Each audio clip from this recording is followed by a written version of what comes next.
They logged in for entertainment, chasing one more level, one more victory. But none of them knew the very games they loved would lead them to their last breath. These are the most tragic gamer deaths ever recorded. 1. StarCraft, the internet cafe collapse, South Korea, 2005. South Korea is home to one of the most passionate gaming cultures in the world. Internet cafes, known as PC bangs, are filled every night with players tapping away at keyboards. But on August 5th, 2005, one man pushed his body far beyond its limits. 28-year-old Lee Sun-op entered an internet cafe in the city of Daegu.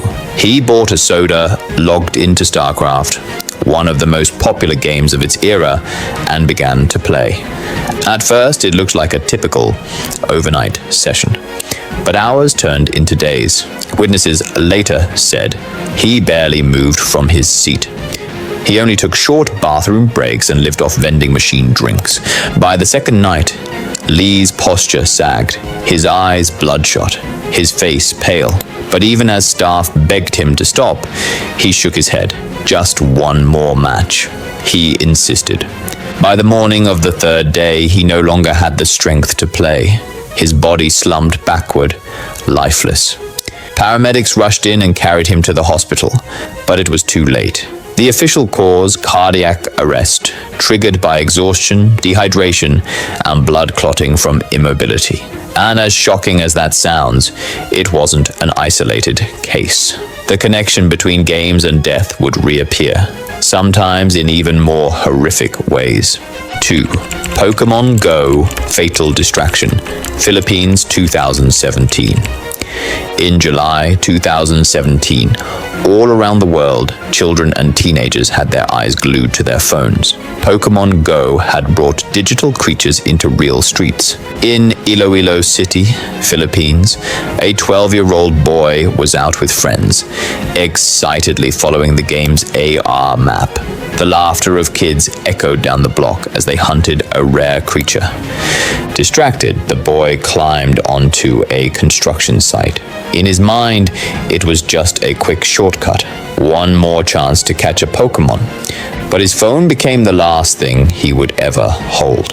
As he steadied himself on a metal structure, his hand brushed against a high-voltage power line.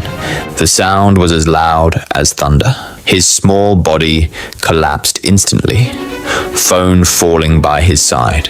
Bystanders screamed. Emergency responders arrived within minutes, but the boy showed no signs of life. He was declared dead from electrocution.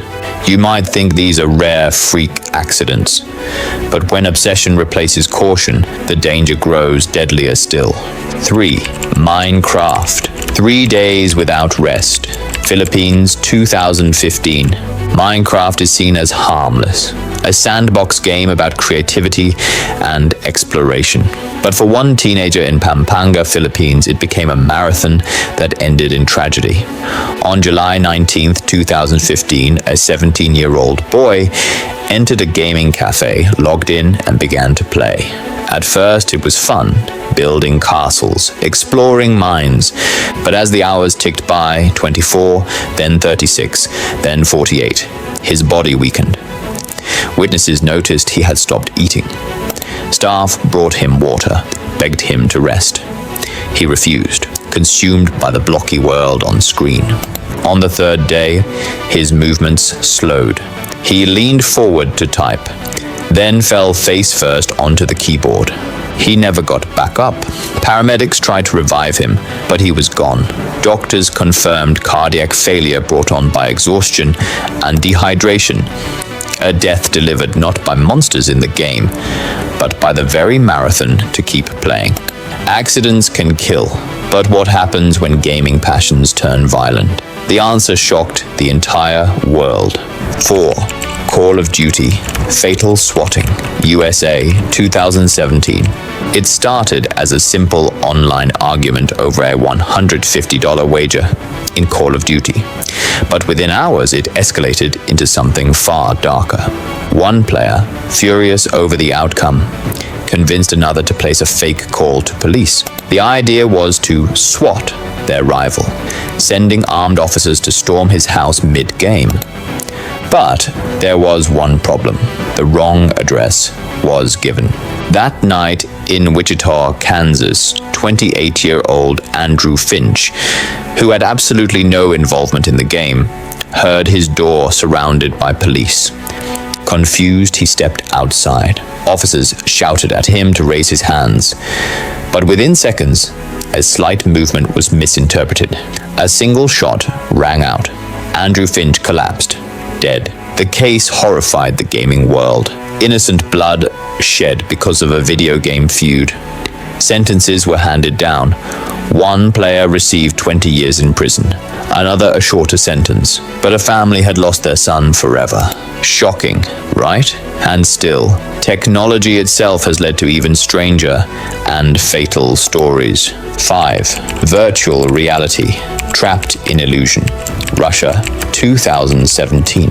VR was hailed as the future of gaming, a total immersion unlike anything before.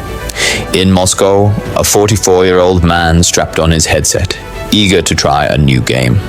Inside, he was a hero exploring a virtual world, but in reality, he was moving blindly around his apartment. He tripped. His body crashed into a glass table. The impact shattered it, cutting deep into his head and neck. Alone, bleeding. He couldn't remove the headset. He couldn't call for help. Hours later, when family returned, they found him lying lifeless on the floor. It became one of the first widely reported VR gaming-related deaths. A grim reminder that even technology meant for fun could harbor hidden dangers. You may think it only happens through accidents or addiction, but sometimes obsession turns into crime. 6. Grand Theft Auto. From Screen to Reality. Thailand, 2008. Grand Theft Auto has always been controversial. Violence, carjackings, crime. It's part of the game's DNA. But one teenager blurred the line between fiction and reality. On a hot August night in Bangkok, an 18-year-old boy hailed a taxi. When they reached his destination, he pulled out a knife, stabbing the 54-year-old driver. He dragged the body from the car and tried to drive away. Witnesses quickly called police, who caught him within minutes. His confession? He wanted to see what it felt like to commit a crime, like in GTA. His sentence: life in prison. The family of the driver was left broken. Thai authorities temporarily pulled GTA off shelves, citing it as too dangerous. Media around the world asked one disturbing question: can games inspire murder? Games are supposed to be entertainment, escape, a way to relax with friends or immerse yourself in adventure.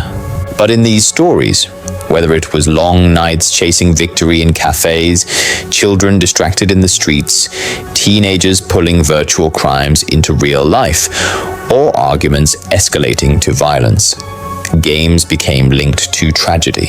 And while a controller or a keyboard can never kill on their own, obsession, negligence, distraction, and rage can. The question that lingers is simple, and it's one we must all ask ourselves. When does play stop being fun and start being fatal?